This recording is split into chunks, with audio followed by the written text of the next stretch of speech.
Dear student, आज हम समानुपात के बारे में अध्ययन करेंगे। समानुपात आखिर होता क्या है? तो दो अनुपात यदि समान हैं अर्थात तुल्य है तो उसको हम इस रूप में लिख सकते हैं ए अनुपात बी समानुपात सी अनुपात डी। ये 1 2 3 4 बिंदु लेकर हम इसको समानुपात से दर्शाते हैं और 2 बिंदु को अनुपात से। तो मैंने कहा 2 अनुपात यदि समान हैं तो 2 अनुपात समान कैसे होंगे या तुल्य कैसे होंगे? 2 तुल्य अनुपातों के बीच संबंध बताने वाले को समानुपात कहते हैं। अर्थात 2 अनुपात समान कब होंगे या तुल्य कब होते हैं? तो आप समझना, मान लो कोई स्टूडेंट है जो हिंदी सब्जेक्ट में 100 में 78 अंक प्राप्त करते हैं और इंग्लिश में 50 में 35 अंक प्राप्त करते हैं, वैसे ही संस्कृत में 50 में 30 अंक प्राप्त करते हैं। तो यदि हमको आधार को समान करना है तो इसके आधार को अगर हम 100 के रूप में लाएं तो 35 गुणित 2 बटे 50 गुणित 2 ऐसा लिख सकते हैं। अर्थात ये 70 बटे 100 हो गया। इसको क्या लिख सकते हैं? 30 गुणित 2 बटे 50 गुणित 2, अर्थात ये क्या हो गया? 60 बटे 100 हो गया। कहने का मतलब है कि 100 में 60 अंक, 100 में 70 अंक, यहाँ 100 में 78 अंक। हम एक तुलना कर रहे हैं। 30 बटे 50 इस 60 बटे 100 के समान है या इसके बराबर है या इसके तुल्य है कह सकते हैं, या हम कह सकते हैं कि 35 बटे 50 70 बटे 100 के बराबर है, हम कह सकते हैं। तो ये एक अनुपात हो गया 30 अनुपात 50। और बराबर को यदि हम समानुपात के रूप में लिखें तो 60 अनुपात ये 100 हो गया। तो 2 समान अनुपात के मध्य संबंध बताने वाले या 2 तुल्य अनुपात के मध्य संबंध बताने वाले को समानुपात कहा जाता है। अर्थात इन दोनों में एक रिलेशन हो गया, अर्थात इन दोनों में एक संबंध है। वैसे ही इन दोनों में एक संबंध है, ये एक अनुपात हो गया, ये एक अनुपात, इन दोनों में एक संबंध है, उसको कहा जाता है समानुपात। और इसको 4 बिंदु से दर्शाते हैं। ये बी सी और डी एक समानुपात के पद हैं। ये समानुपात के प्रथम पद हैं, ये द्वितीय पद, ये तृतीय पद और ये चतुर्थ पद हैं। समानुपात के इन्हीं पदों को हम ज्ञात करेंगे आगे के उदाहरण में। जब भी हमको इस रूप में दिया रहेगा तो हमको a बटे b के रूप में इसको हम लिख सकते हैं, बराबर इस रूप में हम लिख सकते हैं। और याद रखना एक चीज़, कब लिखेंगे? जब ये समानुपात के पद समानुपातिक हो। यदि a b c d समानुपातिक हो तो उसको हम इस रूप में लिख सकते हैं या इस रूप में लिख सकते हैं। ये इसका प्रथम पद और ये इसका अंतिम पद है और b और c इनका मध्य पद है। तो इसको हम क्या कह सकते हैं? किसी समानुपात के मध्य पद का गुणनफल उनके चरम पदों के गुणनफल के बराबर। सतत समानुपात यदि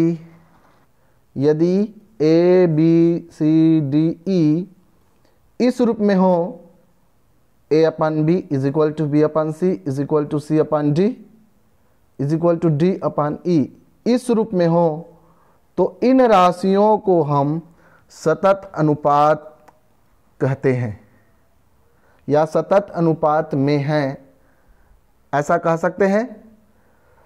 मान लो सी, यदि ए बी और सी सतत अनुपात में हो तब हम इसको A upon B is equal to B upon C ऐसा लिख सकते हैं। इस फार्मूला का हम आगे उपयोग करेंगे दिए गए प्रश्नों में।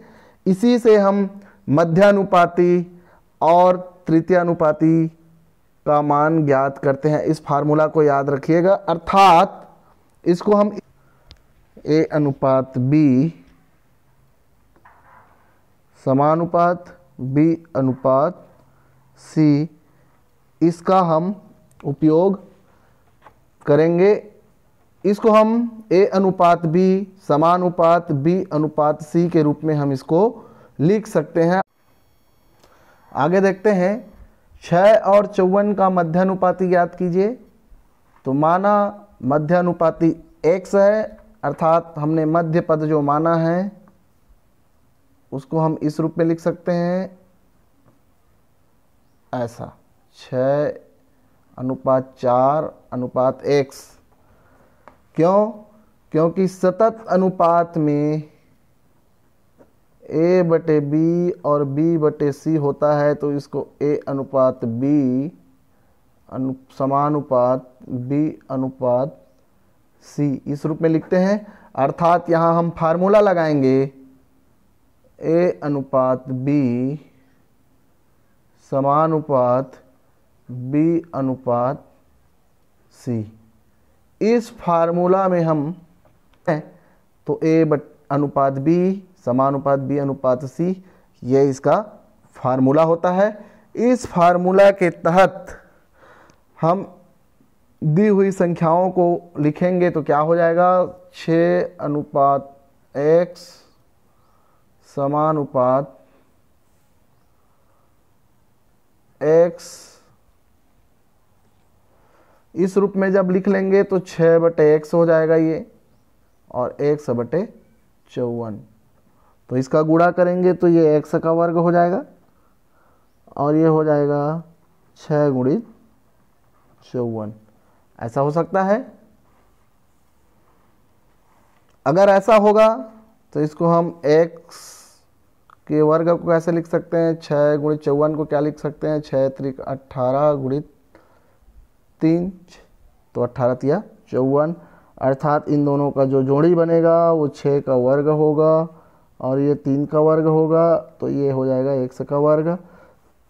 तीनों में वर्ग हटा देंगे तो x = 6 × 3 मिलेगा, अर्थात x = 18। ये हमारा आंसर होगा, अर्थात मध्यानुपाती ऐसा हम ज्ञात कर सकते हैं। आगे देखते हैं, एक दूसरा एग्जाम्पल लिए हमने 8xy और 4x का वर्ग y का तृतीयानुपात। तो इसको हम कैसे लिखेंगे, माना तृतीयानुपाती a है, कैपिटल A।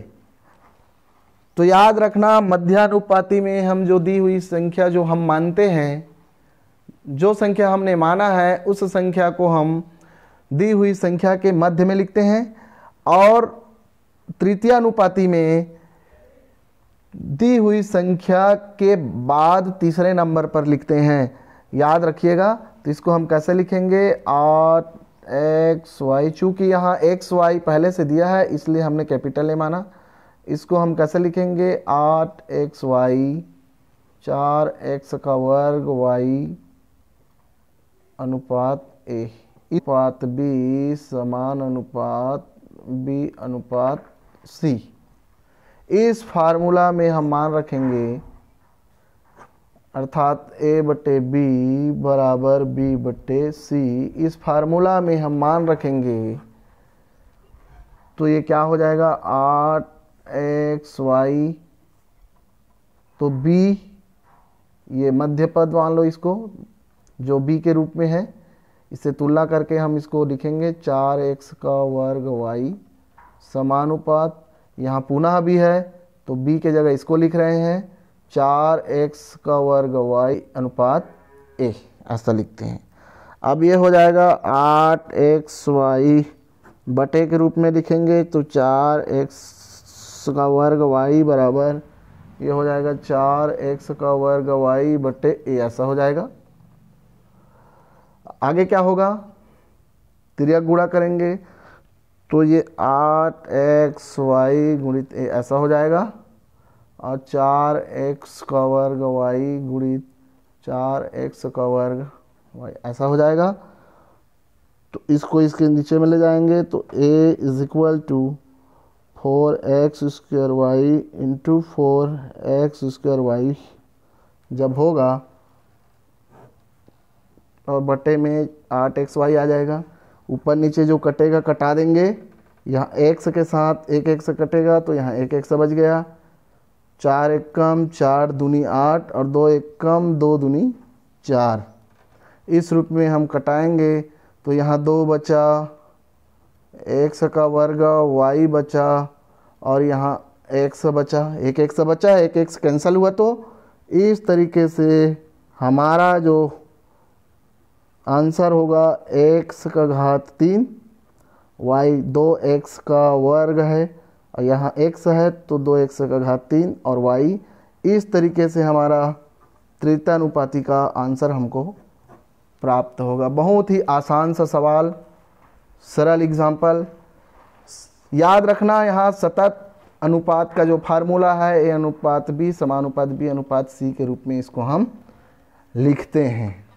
7 3 21 का चतुर्थानुपाती ज्ञात कीजिए। तो हल करके हम लिखेंगे, माना चतुर्थानुपाती x है, चतुर्थानुपाती x है तो समानुपात का जो फार्मूला है a अनुपात b समानुपात c अनुपात d। इस फार्मूला में हम मान रखेंगे, हमको a b c का मान दिया है, d का मान नहीं दिया है, तो हम इस x को चौथे नंबर पर लिखेंगे d के स्थान पर। तो ये हमको क्या मिलेगा, 7 अनुपात 3 समानुपात 21 अनुपात x ऐसा मिलेगा। याद रखना इस फार्मूला में हमने मान रखा है तीन मान हमको दिए गए हैं, 7 3 और 21। तो हम चौथे का मान निकालेंगे, इस रूप में लिख सकते हैं। तो ये 7 बटे 3 हो जाएगा और ये 21 बटे x हो जाएगा। तो 7 गुणित इसको x लिखें और इसको 3 गुणित 21 लिखें। तो इस 7 को इधर पक्षांतर करेंगे तो 3 गुणित 21 बटे 7 हो जाएगा। 7 एक कम 7 तिया तो x is equal to 3 into 3 मिलेगा, x इज इक्वल टू 9।